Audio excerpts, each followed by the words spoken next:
Assalamualaikum warahmatullahi wabarakatuh. Perkenalkan, nama saya Fadilah Hadisa Fitri dengan NIM 2411051. Saya dari Prodi Pendidikan Agama Islam kelas 2B. Baiklah, saya membuat tugas ini untuk memenuhi UAS filsafat pendidikan. Yang pertama, apa sih itu filsafat pendidikan? Filsafat pendidikan adalah cabang filsafat yang membahas secara mendalam tentang makna, hakikat, dan tujuan pendidikan secara menyeluruh dan mendasar. Filsafat pendidikan memikirkan apa seharusnya terjadi dalam proses pendidikan dan mengapa hal itu penting bagi kehidupan manusia. Melalui sifat pendidikan, kita dapat memahami alasan mengapa kita belajar apa yang kita pelajari, bagaimana cara terbaik untuk mengajarkannya, dan nilai apa sih yang ingin dicapai dari proses pendidikan tersebut. Filsafat pendidikan berfungsi sebagai landasan dalam merancang sistem pendidikan, mulai dari perumusan tujuan pemilihan, isi kurikulum, strategi pelajaran, hingga peran guru dan siswa dalam proses pendidikan.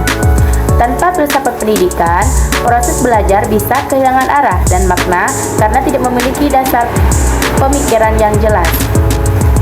Beberapa aliran dalam filsafat pendidikan antara lain idealisme yang menekankan pentingnya ide dan nilai dalam pendidikan, realisme yang menekankan pada kenyataan, objektif dan pengetahuan ilmiah, pragmatisme yang menekankan pendidikan sebagai proses pemecahan masalah yang relevan dengan kehidupan, eksistensialisme yang menekankan kebebasan dan tanggung jawab individu dalam belajar, serta progresivisme yang menganggap pendidikan sebagai alat perubahan sosial menuju masyarakat yang lebih baik.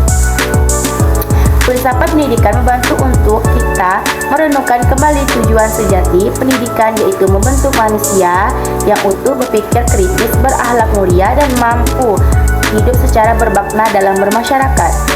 Kesimpulan dari filsafat pendidikan adalah bahwa filsafat pendidikan menjadi dasar pemikiran dan panduan dalam seluruh proses pendidikan untuk tujuan yang benar dan beragama. Filsafat pendidikan membantu menentukan arah, nilai, dan metode dalam pendidikan agar sesuai dengan hakikat manusia dan kebutuhan zaman. Melalui filsafat pendidikan, kita dapat menciptakan sistem pendidikan yang tidak hanya menekankan pengetahuan, tetapi juga membentuk karakter dan kepribadian yang utuh. Mungkin hanya penjelasan singkat ini dapat saya jelaskan kepada teman-teman semuanya. Semoga bermanfaat. Saya akhiri. Wassalamualaikum warahmatullahi wabarakatuh.